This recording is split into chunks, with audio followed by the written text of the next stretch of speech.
Good Hey, morning. Brian. How are you doing today? I'm doing all right, thanks. How are you? I'm riding the blustery waves of March, Uh-huh. and the arousing is in the air. The arousing is when the I Ching says that heaven comes forth in the sign of the arousing, and it's a reference to this time in spring when the buds are bursting open, and we say the arousing is movement. And in New Mexico, that movement is actually atmospheric. I mean, it's consistently turbulent. So we're kind of going through that. So Yeah. There aren't any fires yet, are there? not so bad, not that I've heard. But the movement, it also has a corresponding inner condition. So, I do feel like I'm raring to go at projects that it's not quite warm enough for me to do. And I don't, but that's it's a sort of a traditional thing where the winter time is that time of making plans where everything's kind of on the inside. And then we hit this time of the year and everything starts to want to open up. And so kind of riding that chi, that is the arousing wind Mhm. and lightning and thunder. And it's all associated with arousing. So, Yeah. Cool. Well, we can talk more about that. Um, and or what I'm coming in with today is um, I've been thinking about what the what the father stands for, kind of as an archetype or as a psychological phenomenon. mm, And for example, I've been thinking about something that you told me when my older kids were small that I'm now thinking about as I have a toddler, about kids transitioning from the archetypal mother's world to the archetypal father's world as they go from inside the home and inside establishing safety and security and patterns and rhythms to outside establishing doing something in the world or interacting, right? The yin containing yang right. kind of theme. So that's one way I've been thinking about it. And then also, I had this experience um, in which kind of the image of a father figure meant a bunch of different things at once. It meant becoming our own father.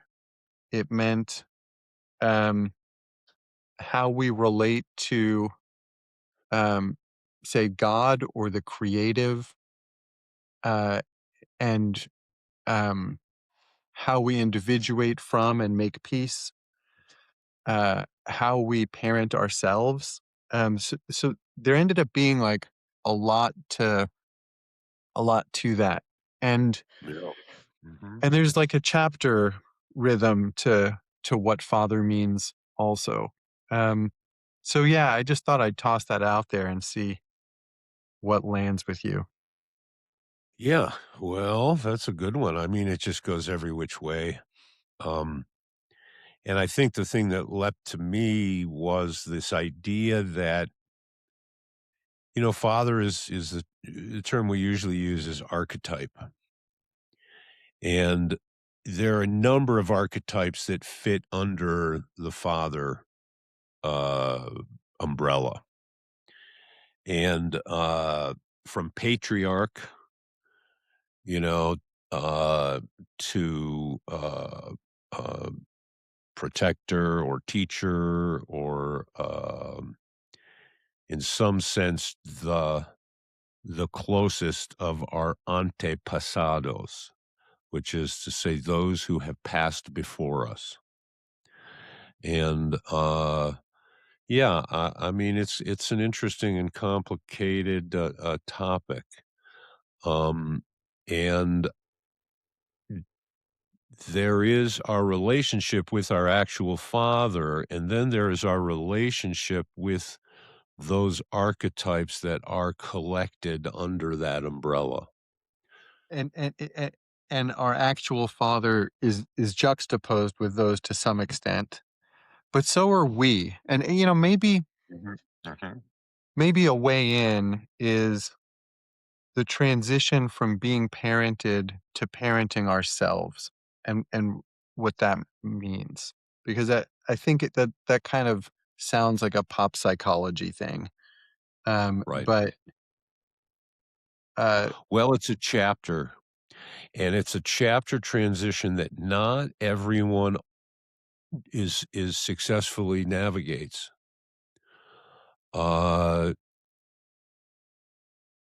I guess I'm the next thing that makes me think of is, Milton Erickson, the famous therapist and hypnotist, and he was famous for his brief therapy, and he frequently associated, uh, causes of mental disturbance as a failure to successfully transition from one chapter to another chapter.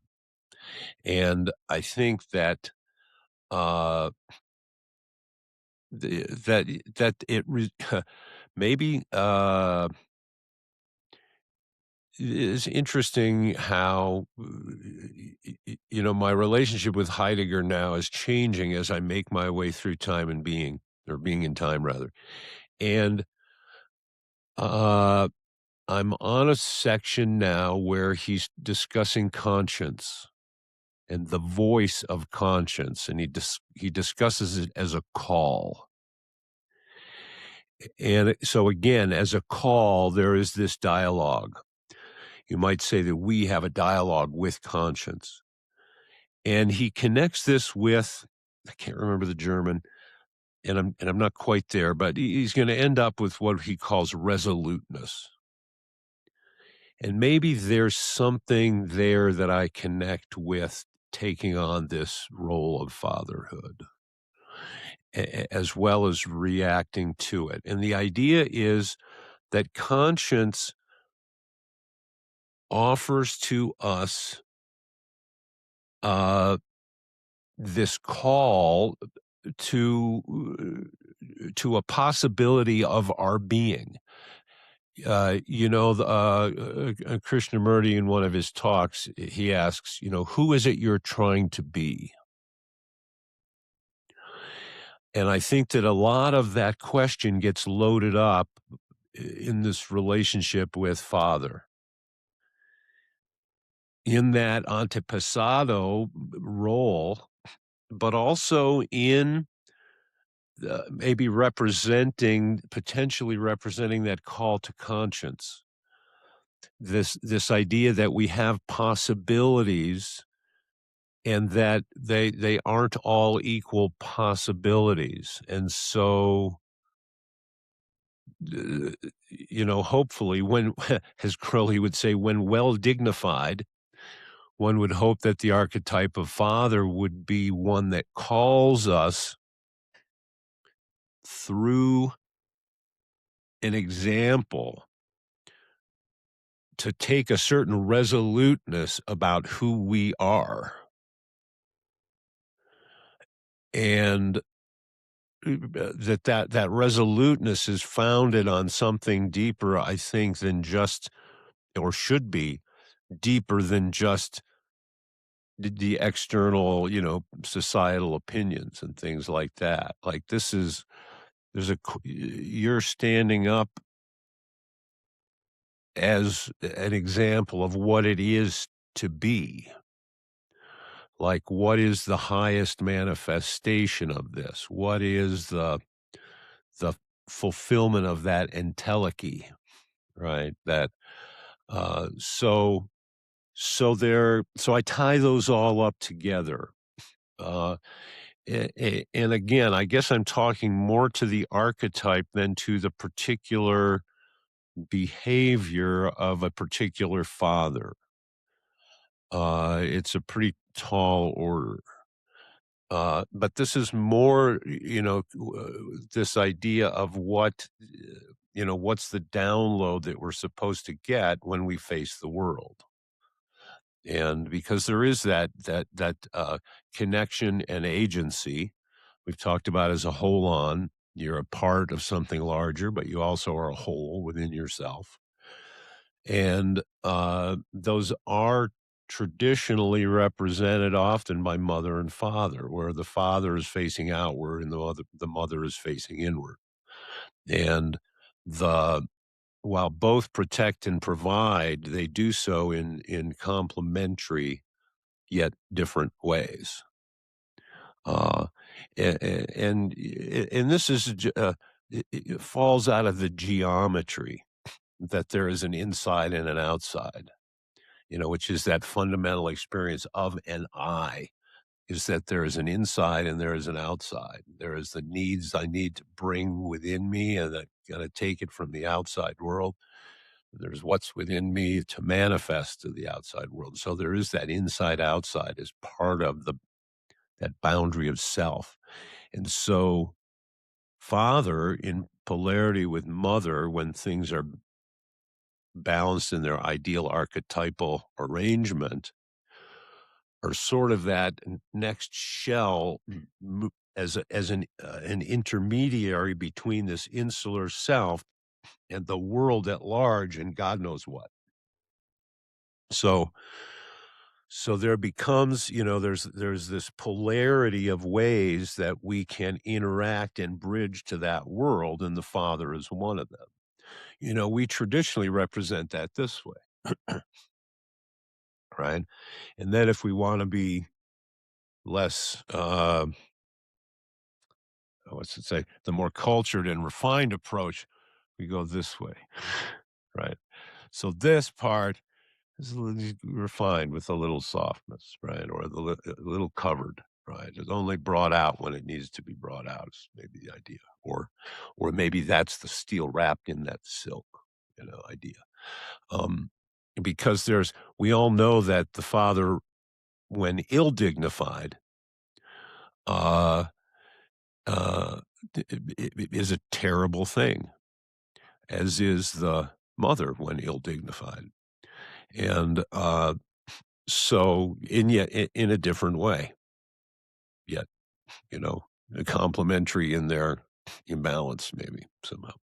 But so, yeah, the father thing is curious in that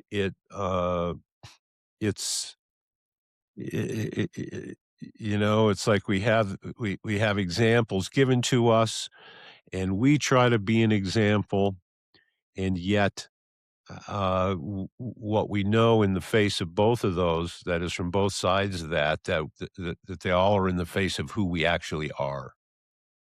And so that's another one of the things that we're kind of, you know, modeling in fatherhood is you have to be who you are and you have to manifest to the world also. And there's always some compromise. I think Chuangzi talks about that. If I make others happy, then I'm sad. If I make myself happy, then others are unhappy. So there's this compromise, that has to go there. And your father is a good example of how to do that, And it used to be in a very traditional way. Well, his way to interact with the outside world is to make shoes. He sells shoes.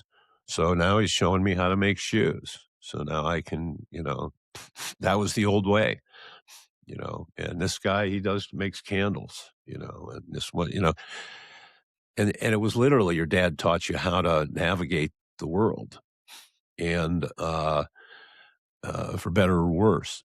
Uh, eh, Now it's become a more sublimated thing, I think, and maybe that we paid some price for that. Um, but Yeah, yeah, it's tricky. I'm curious about that in conjunction with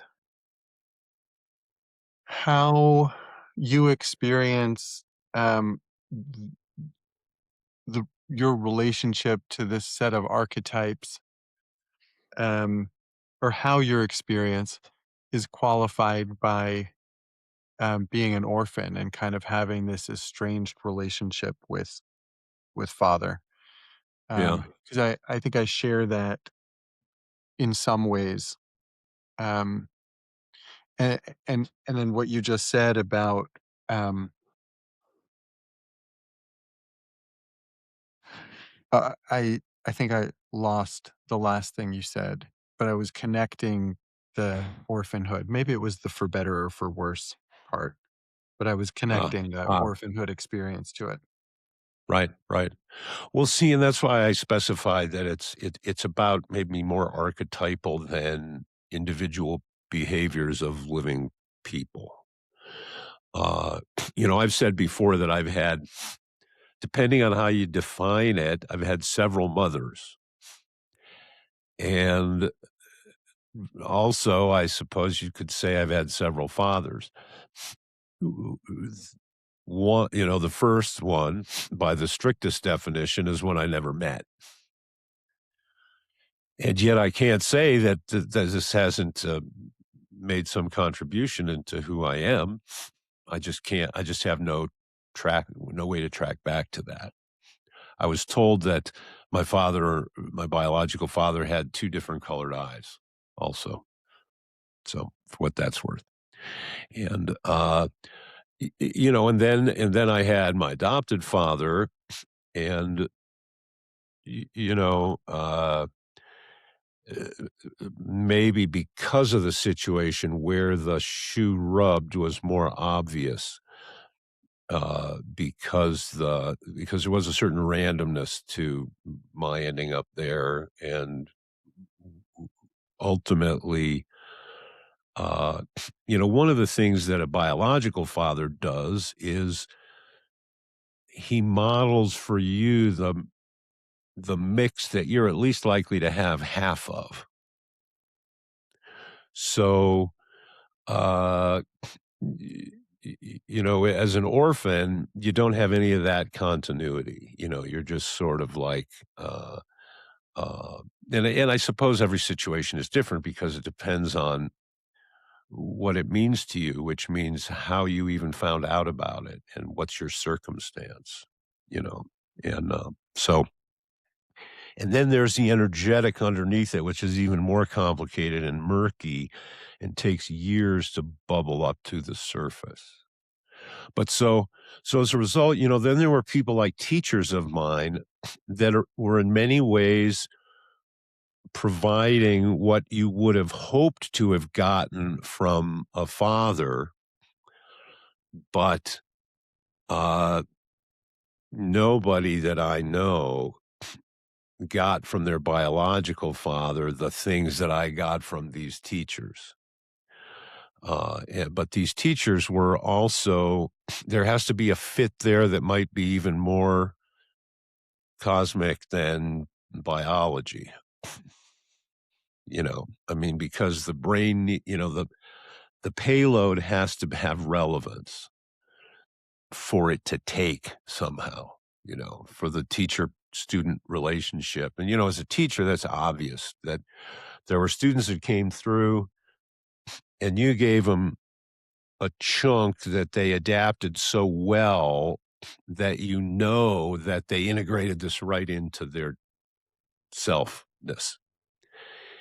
And then you have there's always students that come through that somehow they're not really your students because there isn't necessarily that clear line of transmission the same way.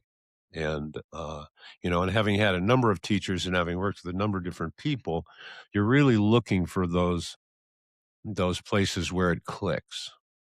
Um, you know, and those are got have to be as karmatic as any other relations we have. So, Do you think, being orphaned meant you made the transition to parenting self far earlier? And what are the ramifications of that?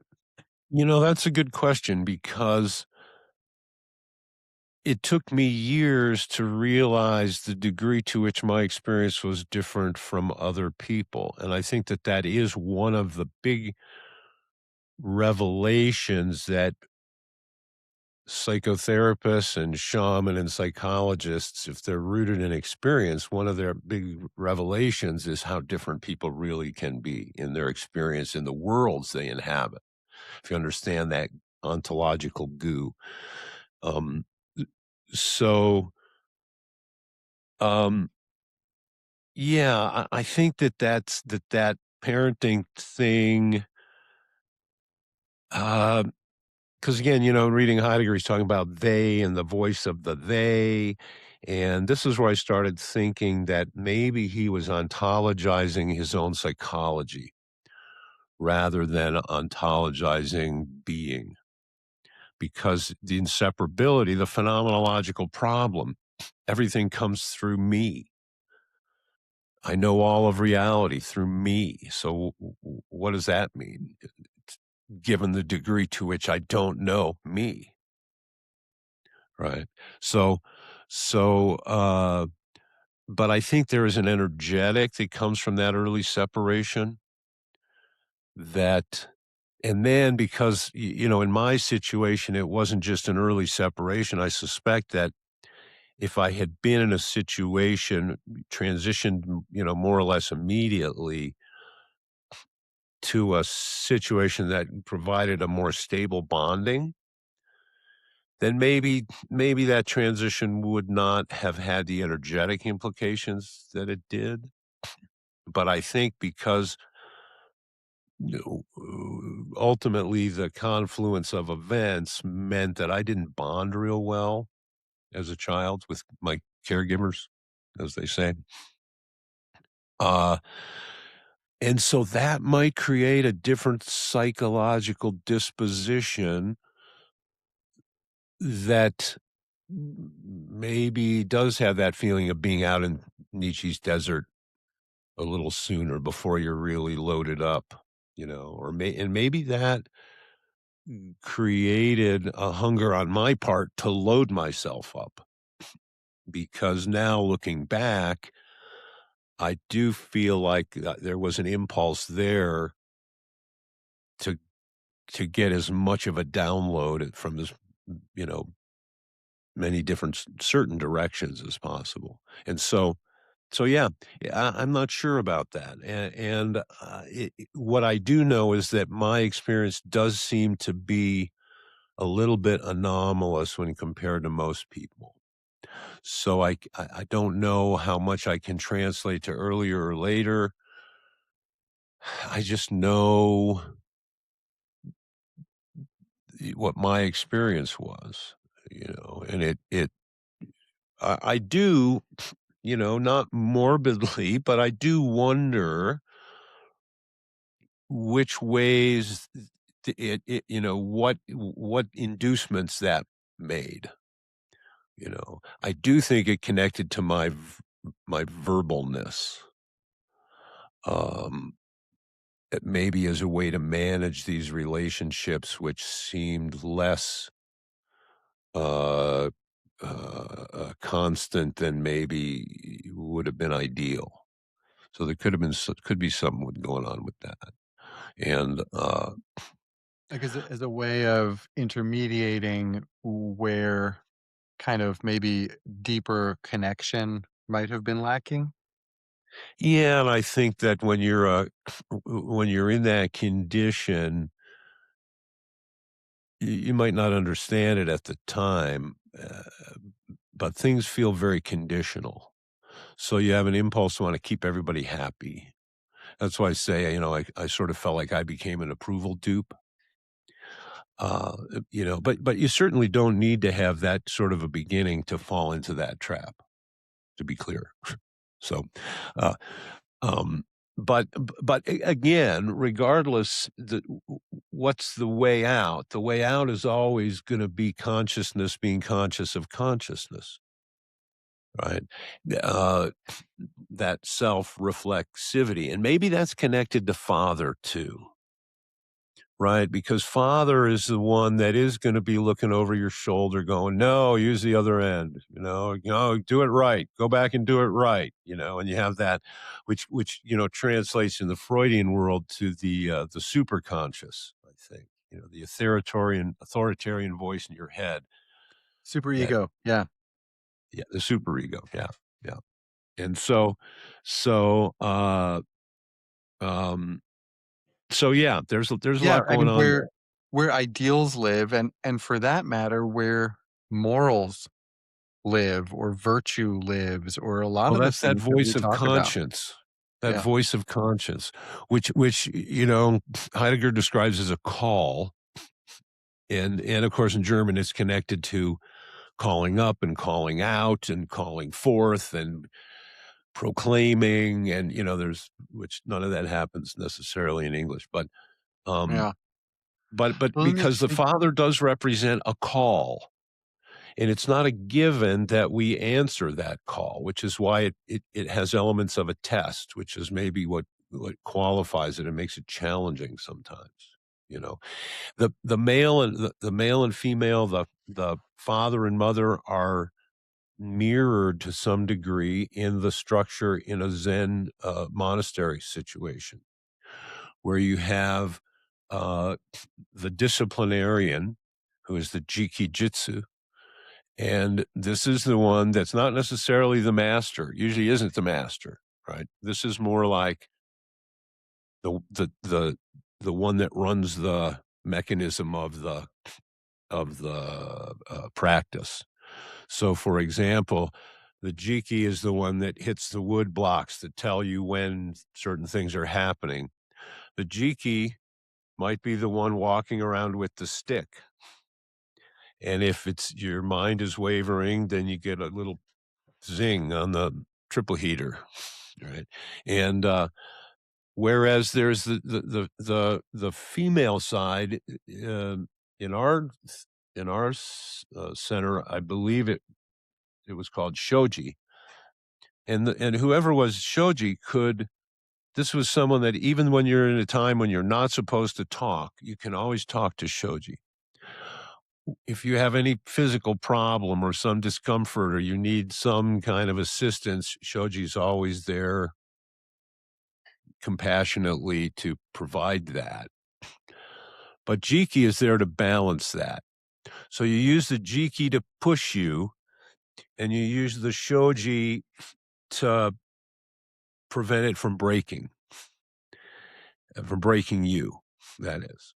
And so there's a gas and brakes kind of a relationship there. And in that sense, the father, the male role, the disciplinarian role is the one that is pushing us to our highest calling, hopefully. Um, and when well dignified.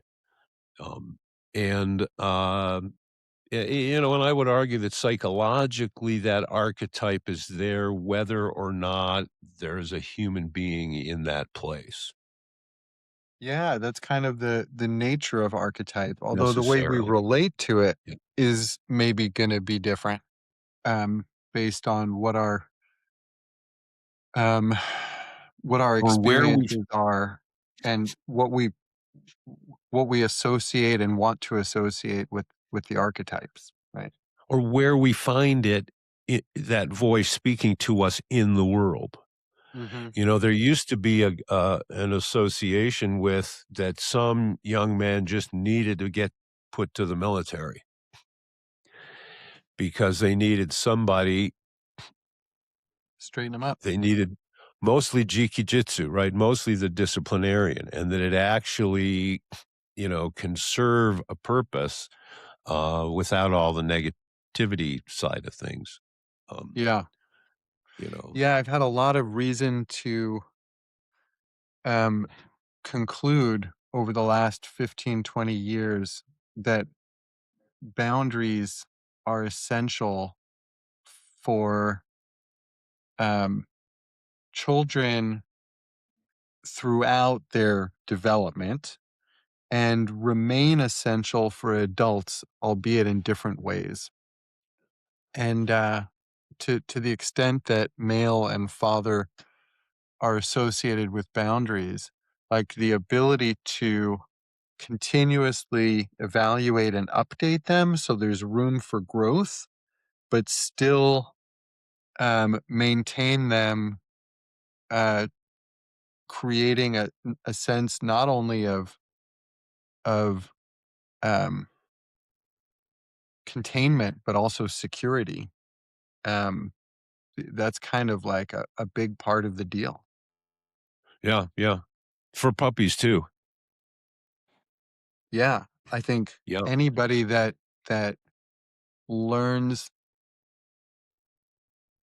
I mean, I don't know how much this is true for puppies, but I think humans develop a sense of self, relative to their differentiation from their family members, and, um,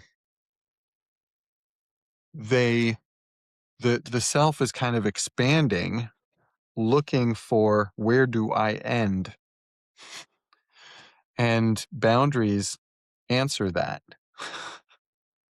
Well, and they're gonna be imposed from the outside, uh, and at some point, maybe we integrate them, and or at least certain boundaries. And I think maybe it's a category larger than boundaries, and that this is part of the fathering oneself is, that instead of needing an external system to regulate your behavior, to crack the whip on you, to pull the reins back, all that stuff, that all becomes internalized. See, as a philosophical anarchist, I think this is the secret to harmonious life on the planet. And the theory runs that if you have internalized the master, you don't need a master on the outside cracking the whip on you.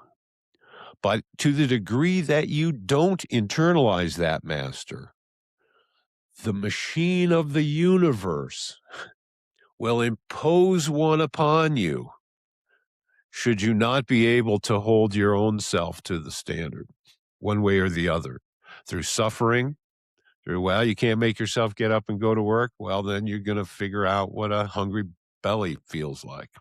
Right.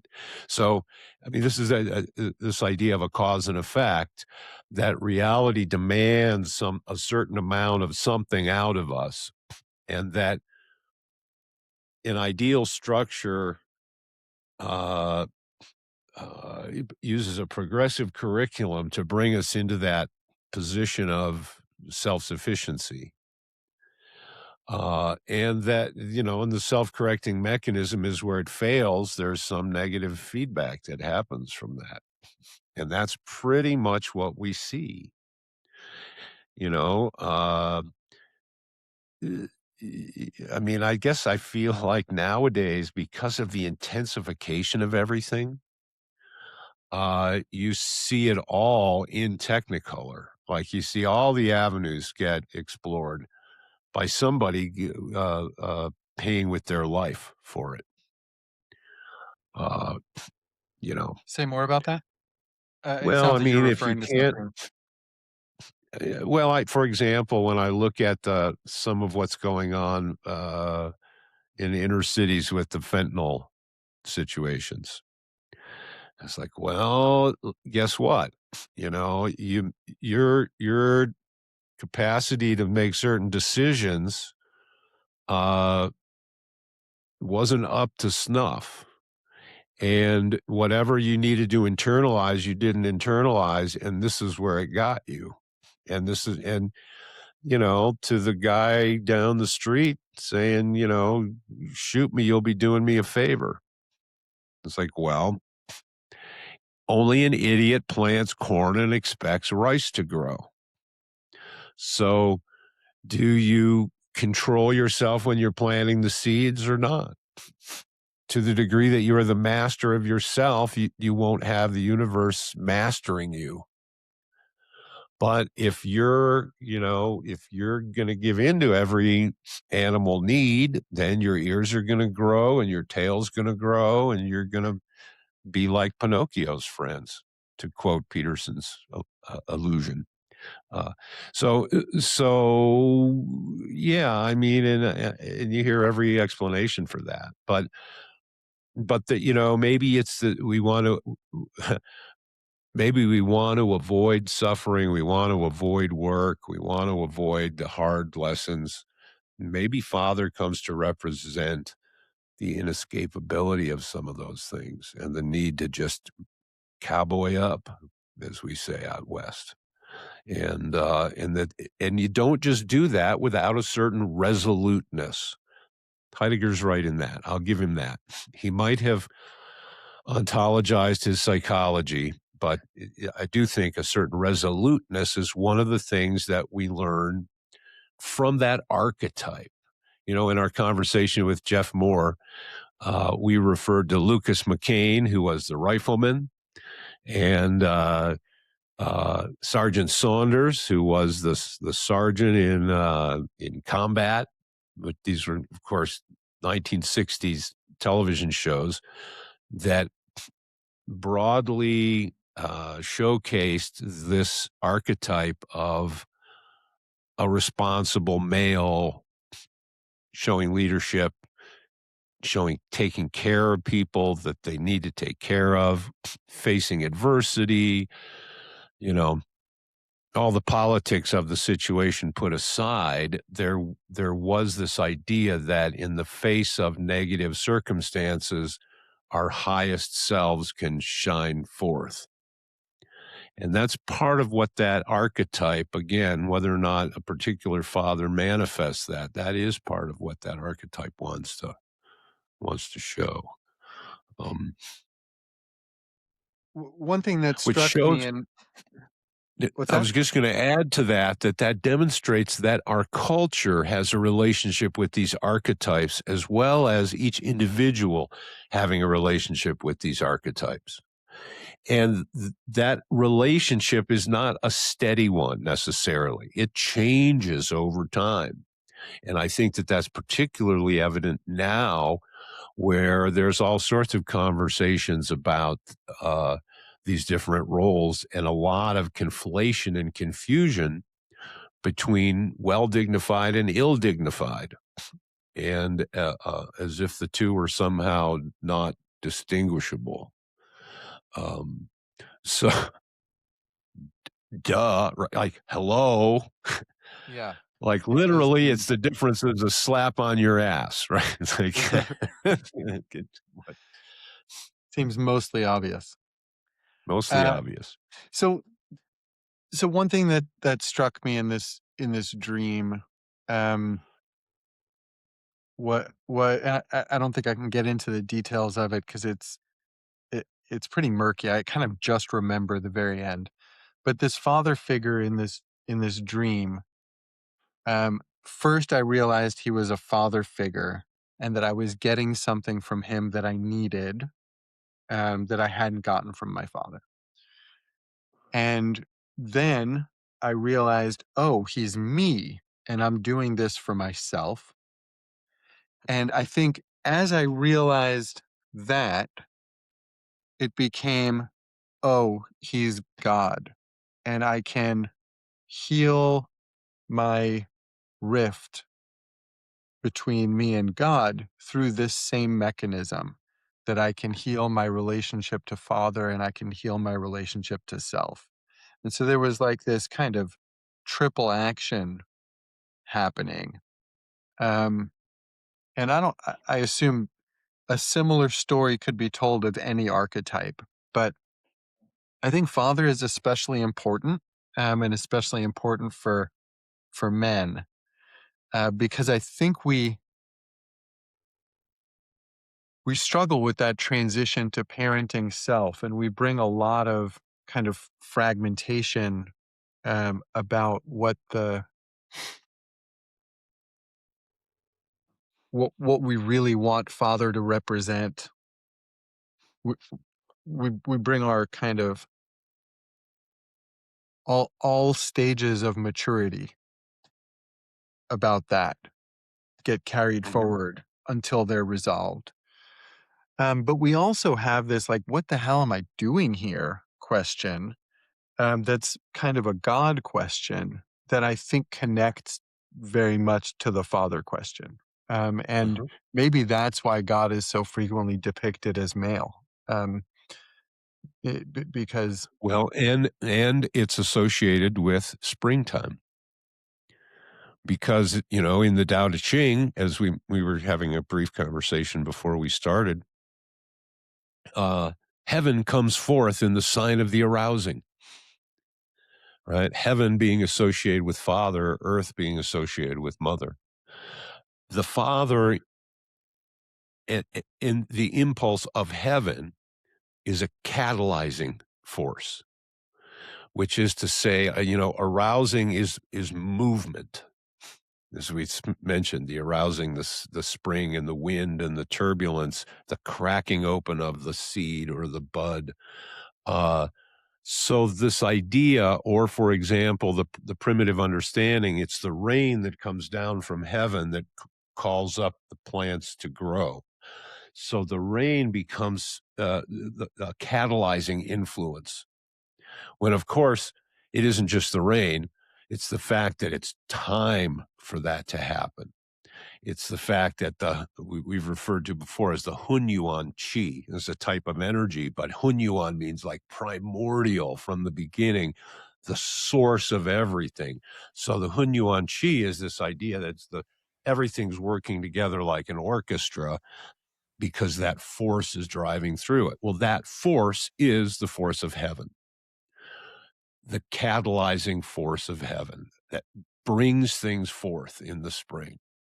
And and father is the relation to heaven as mother is the relation to earth, which gives us the clue that part of what the role that the father serves is this catalyzing, arousing role to bring things into movement, to make everything come forth. We talked in one of our previous, just recent episodes about animal husbandry and this idea of the cycle of life and generating life, and that a successful herdsman is in the center of a large cycle of living, of life, and which is to say that he, as a farmer or as a herdsman, has catalyzed all of this.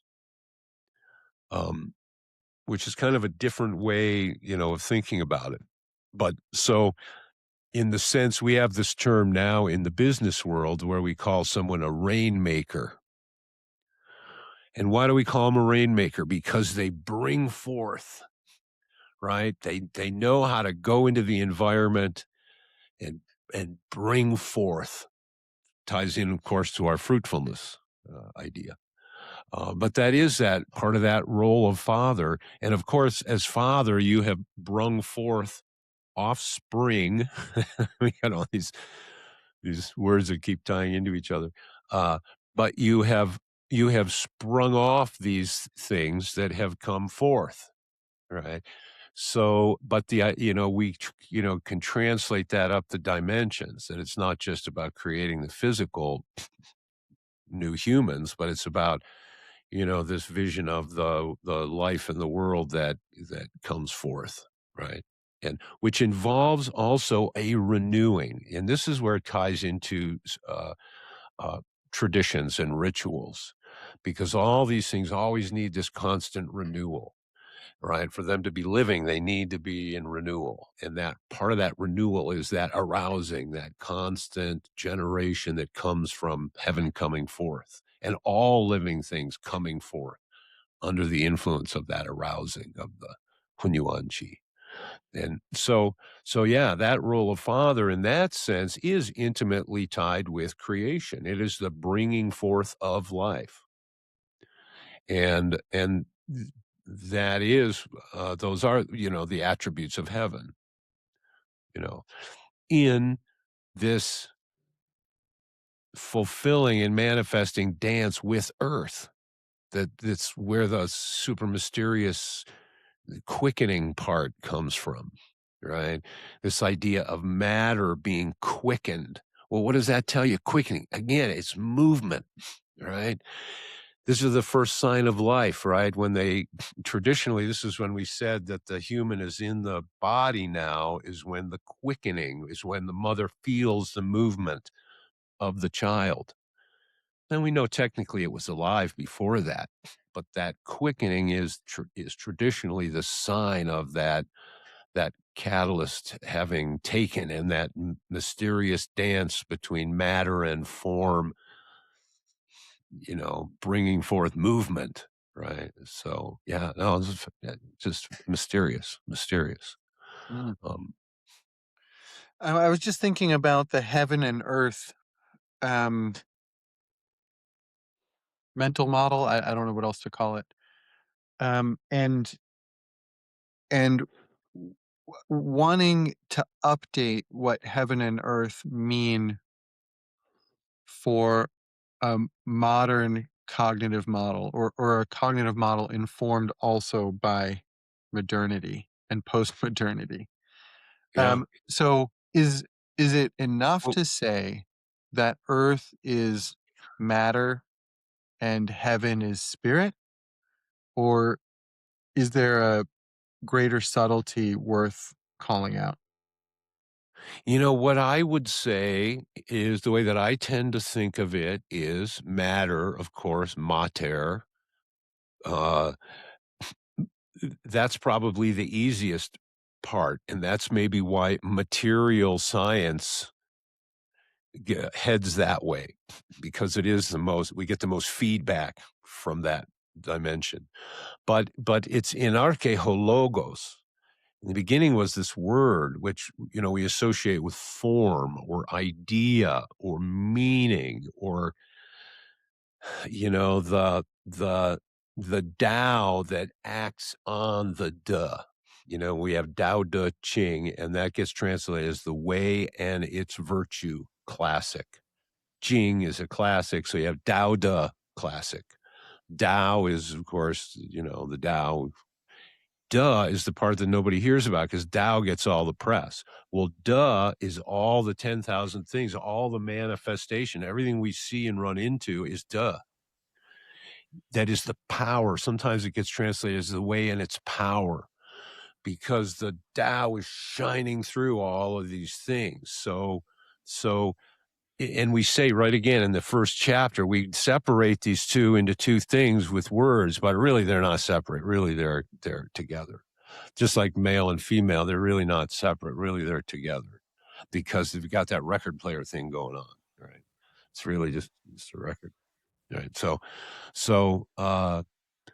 So yeah, I mean, this action of heaven and earth is probably, I think, a way to think of it is that matter. Uh, we never see just matter, just like we never see just form. They always need to interpenetrate to be. So we that's why I was saying before, we're even tuned for this. When I look across the room, I don't see a brown square. Although of course I see a brown square, but I see a door because I see the interaction of the thing with the thought, the thing with the meaning of the thing, right? And so, which is the ontology, right? The meaning being connection. Ontos is being, ology, logos, meaning the connecting between those two. That's the world that we live in. And is of the interaction of those. That's like when we say when the Chinese doctor reads the pulse, he can't read he'll deduce yin and yang, but he can't read just yin or just yang. What the pulse is the meeting of the yin and the yang. And what he'll say is, well, the yang is a little excess, so we know that maybe there's too little yin or maybe there's too much yang, right? So he's reading a relationship between the two because everything is that manifestation. It's all heaven dancing with earth. We never see just pure matter. We never see just pure meaning. Even in an enlightenment experience, we're launching from the world of matter, and we will inevitably come to reentry phase back here with the restrooms and the bathrooms, Mm, or the restrooms restaurant, and the yeah. restaurants. Yeah. um, Yeah. Yeah, I'm just thinking about how, what manifests the door. is the matter of the brown square and the spirit or the form, the thought door. Mhm. Um, And the function door, right? And the way, the meaning and relation of that matter with all the other matter. Part of that relation is meaning. yeah, yeah, otherwise you'd be looking at a cartoon drawing of a door and you wouldn't know how to get out. And we it wouldn't be part of a living milieu, right? It would be abstracted, like when we try to do science, and then we end up with these paradoxes like Zeno, because we've thingified things that are much gooier. So there's a whole thing, I guess, that gets wrapped in with that father thing. And that is because the father isn't just the male role. The father is the male role having successfully done that dance, served the arousing purpose, and having brought forth. That's what qualifies mother as mother and father as father, not just the polarity of the two directions, but the dance that brings forth.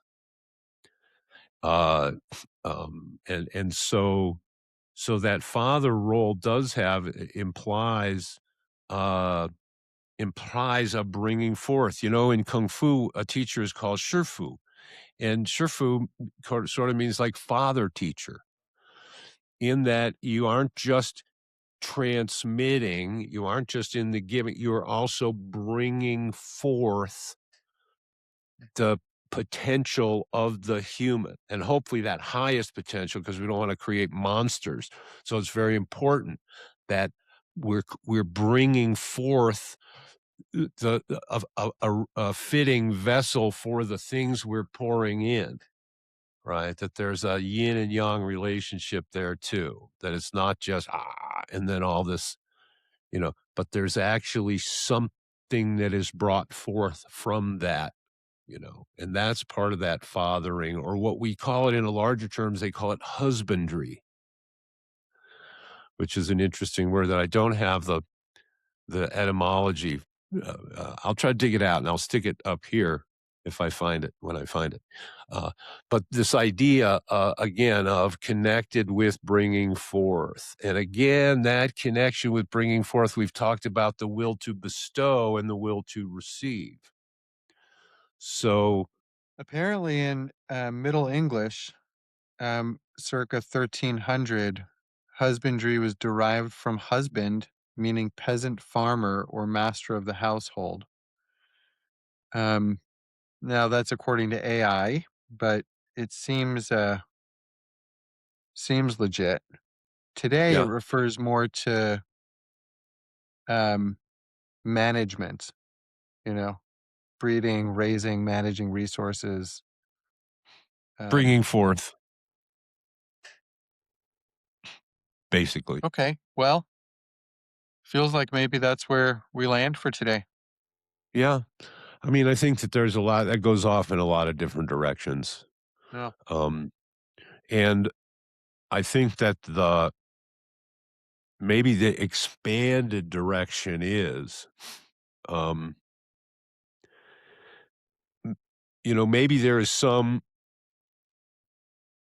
responsibility that gets implied in any bringing forth, that that one needs to be responsible for anything that one fathers, and it makes me think that perhaps a lot of the chaos in the world results in things being brought forth irresponsibly. That there's some reciprocal relationship in the bringing forth, a responsibility for that which has been brought forth. And so maybe in that sense, uh, there is a responsibility that we have to our creations. Or, I like to think of it, we used to call it the campsite rule, to always leave things in a better situation than they were when you came. And that's sort of an application of that, it's a way of saying whatever you bring forth, make sure that it's good. Don't bring forth that which is not good. It sounds simple, but it turns out to be quite a responsibility. Yeah. Well, and we're always kind of making known to ourselves the ways in which we've inadvertently been bringing stuff into the world that might not be as good as we thought it was going to be. Right. So there's like, at least I find there's a sort of endless process the universe puts us through of revelation in that dimension. Mhm. Yeah. And, I mean, like, the work behind me, to be able to do this, even to this degree, required first my learning how to see in a different way. For me to bring that forth, I had to perceive the milieu that I was pulling it out of in a new way. And the everyday way that I had would not serve me for that. So that there is implied in that responsibility of fatherhood, of creation, a certain awareness that precedes a pre-awareness, a pre-understanding maybe, uh, that that is necessary for that bringing forth to be balanced and good and useful and serve us. Um, so so yeah, and I think their dialogue is in there somewhere. Um, because there is an iterative process initially maybe with the father, like my youngest, uh, who's a remarkable luthier. In his first creations, he would discuss things with me. What do you think about this? What's the best way to do this? Is this tool better or is that tool better? Right. And there was dialogue around it. Now there's no more need for that. To the degree that dialogue happens, that happens internalized within his head now, because he knows that his experience base is now at least as broad as mine for the specifics that he's applying it to. And so he has fathered himself within That, that. that's a perfect example of what we've been talking about. Yeah. Yeah, yeah, yeah. And his work shows it. Mhm. You know, there was a time when he came back and he says, "Oh, this isn't perfect, but nobody will see it," right? And I had to say, no, you better, 10 more hours work. Go back to the gen." Now that's internalized. We don't ever have to have those conversations. And he knows, and it comes out of a resoluteness related to who he wants to be as far as how that manifests in the work in what he brings forth. Mhm. And he knows that what he brings forth is not just an inanimate object, but it's something that he has brought forth. So it speaks for him on some level and is a manifestation of who he wants to be. Right. So there's a lot there. And and I think it can enrich our context of what we're doing when we understand it that way. And it should be said that this bringing forth obviously is not a gender-based idea. It's a geometric, uh, uh, it's like it falls out of the geometry of the dynamic, right? So, Yeah, or it's archetypal. yeah, And we all carry around all these archetypes with us, regardless of our gender. So, right, right. yeah. And they're always in shifting relationship, which is another very interesting, curious thing because, like I say, they're in shifting relationships culturally at large, and then each of us has a little model of that play going on, and it's sort of interesting phenomenon, multi-dimensional. And then we get into art and music, and and, the way that contributes into these things because all of those things are ultimately manifest some archetype or other. If you wanna understand all the crazy things that have been going on in the past 10 years, go back and translate it as a conversation between the archetypes, right? We're definitely in a shifting time of the gods, you might say, you know, Also rearranging their archetypes. yes, yeah, very much so. Good. Let's pause there, Brian. Thank you. Look forward to talking to you next time. And stay. Um, uh, there's something that blustery weather in New Mexico does that's like drying out and tiring and draining kind of all at once. So um, steer clear of that. Gonna hydrate. But yeah, I'm inspired. I'm riding the wave. So, in fact, my list is longer than I'm having time to attack. So that's good. You know, onward through the fog.